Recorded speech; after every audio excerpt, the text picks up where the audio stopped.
Hello friends, welcome back. आप सभी का बहुत बहुत स्वागत है अभी के इस वीडियो में।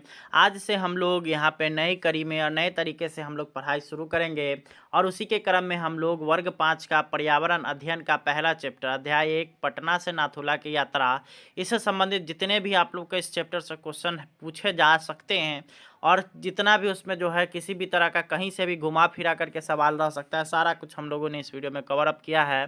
तो आप लोग इस वीडियो को ज़रूर से ज़रूर शेयर करिए। साथ ही साथ आप लोग को अगर ये पीडीएफ लेना है तो आप लोग यहाँ पे इस नंबर पे कांटेक्ट कर सकते हैं, व्हाट्सएप करिए या कॉल करिए, आप लोग को ये प्रोवाइड कर दिया जाएगा और इससे संबंधित आप लोग को लगातार यहाँ पे पीडीएफ वगैरह मिलता रहेगा। इसके लिए आप लोग डिस्क्रिप्शन भी चेक कर सकते हैं, वहाँ पे सारा प्रक्रिया लिखा गया है।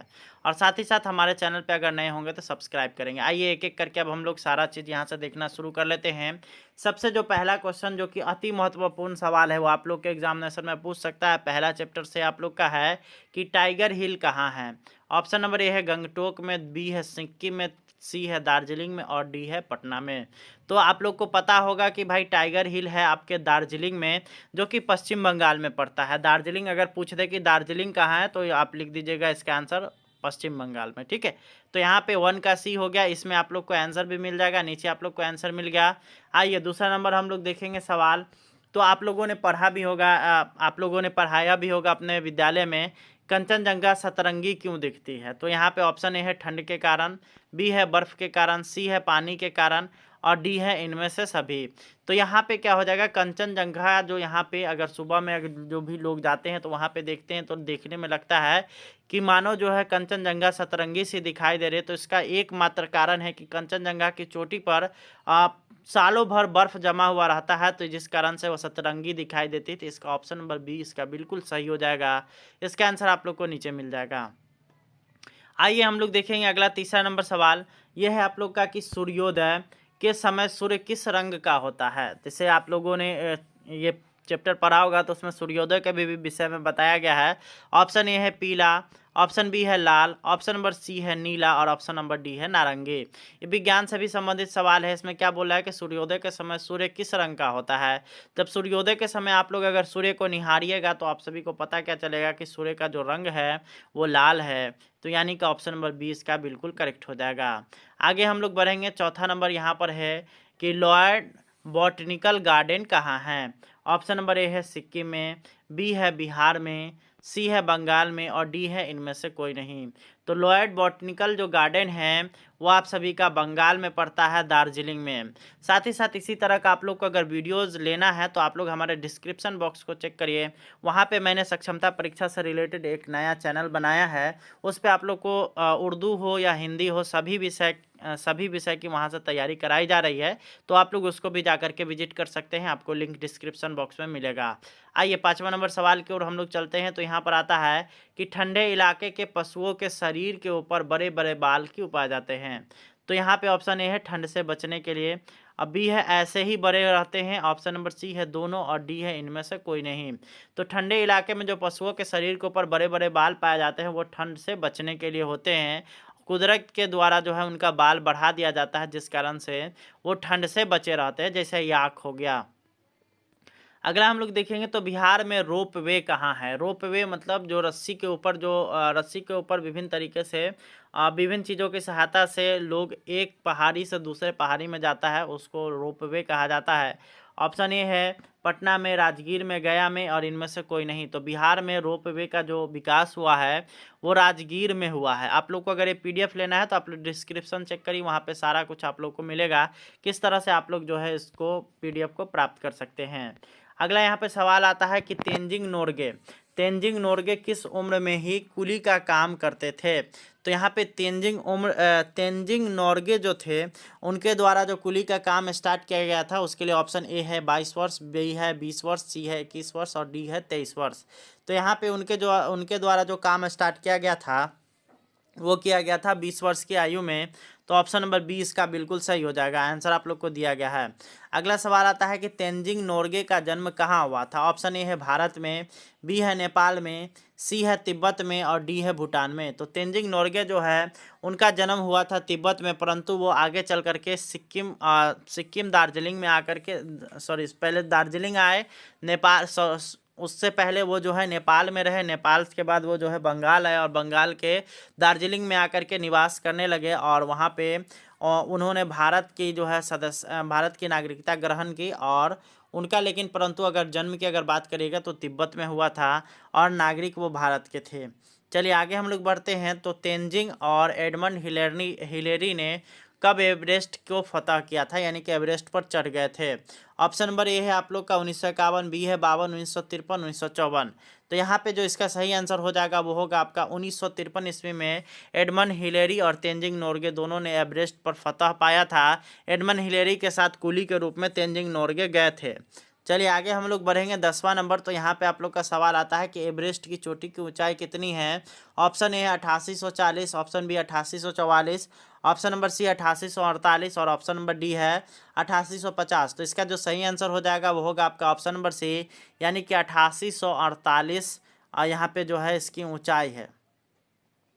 अगला हम लोग देखेंगे तो यहाँ पर आता है कि पर्वत पर चढ़ने वाले कुली को दार्जिलिंग में क्या कहा जाता है? यहाँ पे स्पेलिंग मिस्टेक है, दार्जिलिंग लिखा हुआ है, ठीक है।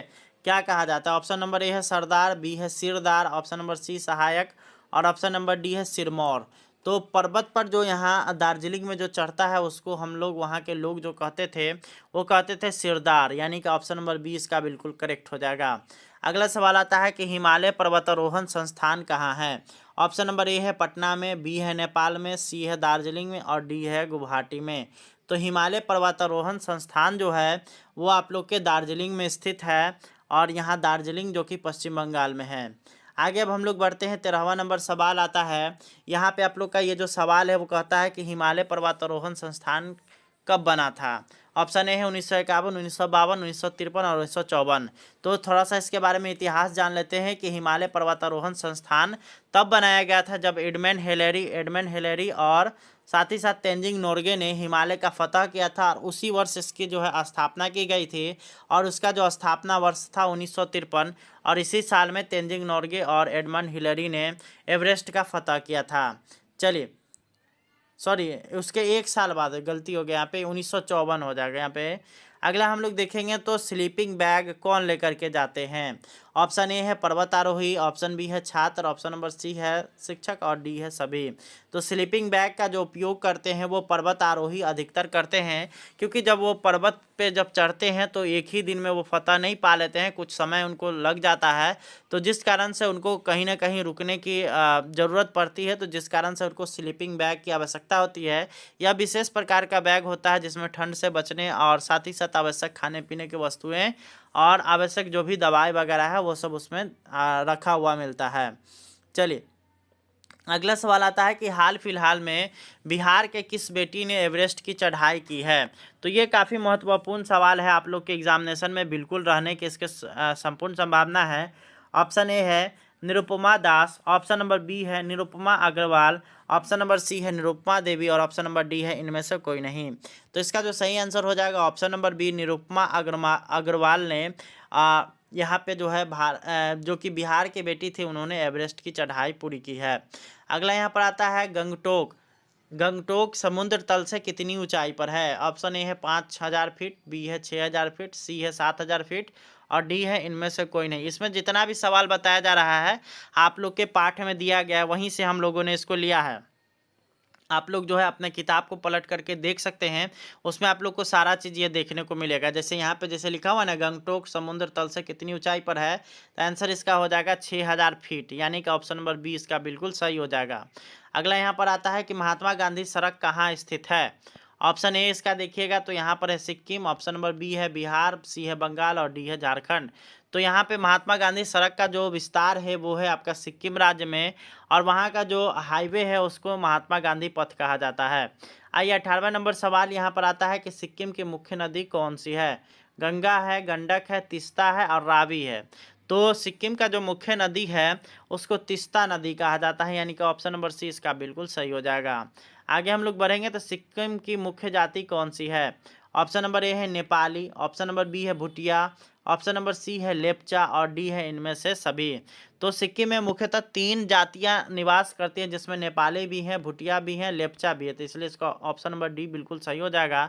ऑप्शन नंबर डी इनमें से सभी। अगला सवाल आता है करमापा किस धर्म से संबंधित है। तो यहाँ पे ऑप्शन नंबर ए है ईसाई, उसके बाद ऑप्शन नंबर बी है बौद्ध, ऑप्शन नंबर सी है हिंदू और ऑप्शन नंबर डी है सिख।